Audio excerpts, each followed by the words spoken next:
And I also wanted to do some testing on some landscape photography. So I went out and I found a nice setting that had an old mill with some rustic boards on it. So I figured this would be a great way to just capture that texture.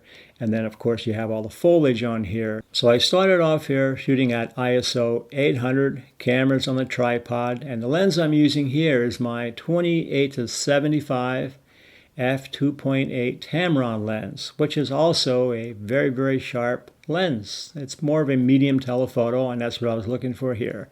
So if we're looking at a pretty much a nice normal telephoto view here, we get some nice image quality. And the first one that we're looking at here was taken with the 7200, so we have a nice image. And then if we look close to it, here I just magnified that same image, and then we can see how the texture of the boards and also some of the foliage. On the right hand side we have some leaves, looks like some pine leaves there, or some pine branches there also, and we could see the quality on that is very, very good. And this is taken at 800 ISO. And then here we're looking at the image taken with the Nikon D750, same lens and the same setting. It was at ISO 800. The shutter speed on the 750 here was a 60th of a second at f5.6, and of course ISO 800. Very, very sharp image, just about the same as the 7200. And as we magnify this image, we can still see the quality of the image, as we can see that nice texture in the wood. And of course, we're picking up the nice, crisp foliage on the right-hand side. And these are both very, very close. And if we have to look at it with the magnifying glass, I would say the D750 may be just a little bit sharper. But that's expected. It's a full-frame sensor camera, has a larger sensor. So on the next image here, I went back to using the D7200, and then I set the ISO to maximum. On the 7200, it's 25,600. Man, and that's an amazing super fast ISO, because I can remember when digital first came out how ISO 400 was a challenge, and in the beginning you were getting some terrible images at ISO 400. But look at today, the 800 ISO is almost considered normal. As a matter of fact, when I'm taking this video here, I was shooting at 1000 ISO. So the ISOs today are just super fantastic, and both of these cameras actually show it. So here again, we're looking at the D7200 ISO 25,600. And the setting is the same at f5.6, but here, of course, the shutter speed is more because of the high ISO setting, and I'm shooting at 1/2500th of a second. And even at the setting, we're getting a pretty good quality image considering this ISO. And if we magnify this, we can see some grain structure here. It starts to fall apart just a little bit. But at this super high ISO, you're going to end up with an image that's a little bit grainy and starts to come apart. But in certain situations, it's still usable. And then as we switch to the Nikon D750, I have a setting at high 1, which ISO is 25,600 on the 750, and the setting is also at 5.6 for the aperture, so that's about the same.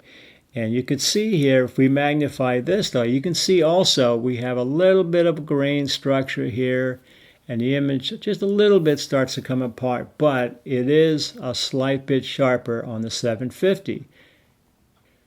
So here's the D7200 magnified, and then the D750 magnified. And as you can see, the 750 just holds together a little bit better, but that's to be expected. Again, we have the larger sensor camera on here.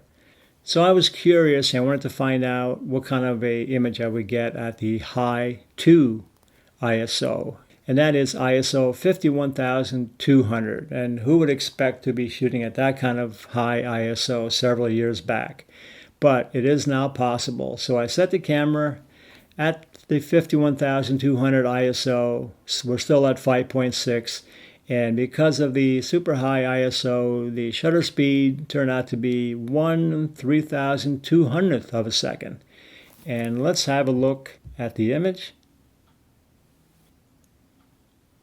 And then here, as we magnify this image, we can really see more of those pixels in there and all the different tones. But it is still very, very sharp. So the sharpness still does hold together. It's just a little bit more pixelated than the other settings were. So this is something that you can use if you have to shoot in extremely low light situations and use a super high ISO. This is the kind of image that you would end up with. And because of this high ISO setting and grain structure that we're getting, we can enhance this actually by turning this into an interesting black and white effect. And by doing that, it sort of gives the quality that we used to get years ago when shooting high ISO film with a 35mm camera. Like many times we might put in a 1600 ISO film or even a 3200 ISO film, which had a really neat grain structure to it, and you blow that up into wall-size portraits, and it looked pretty artsy. So you can get a similar effect by shooting at this extremely high ISO setting and then making these into black and white. So there it is. You can see the difference in image quality with these two cameras. They're very, very super close. Of course, the D750 does have a few advantages, as we just pointed out, in some of the little bit sharper on the extreme high ISO end, but on the low ISO end, they're just about the same. And of course, you're going to get more background blur if that's what you want in the full-frame centric camera like the D750. Now, as I mentioned earlier, these two would be excellent companion cameras if you're going to be using these at weddings. You can go back and forth because they're very similar in weight, in size, and the controls are also very similar. And then this way, if you're going to be wanting a really neat wide angle effect, then you can use your full frame, the 750, for that and utilize the actual focal length of your lens. So anyway, I was very happy. I'm still extremely pleased with my D7200. And for a little bit more, you can move into a full frame with the D750. And whether or not you want to go that route, that's up to you. Another thing that the D750 has is the vari-angle screen. It has an adjustable screen on there that I find really useful. It's always nice to be shooting sometimes at these really neat low angles, or you can shoot super high and just aim your monitor down towards you if you're up on a monopod so you can see where you're getting. So having that screen also has many advantages, and especially if you're doing movies. So whichever one you decide, I don't think you'll be sorry with either one. If you can swing it, maybe if you had the extra few bucks, several $100s more, you can get the 750, the full frame centric camera. If not, you'll be probably just as happy with your Nikon D7200. I know that I am.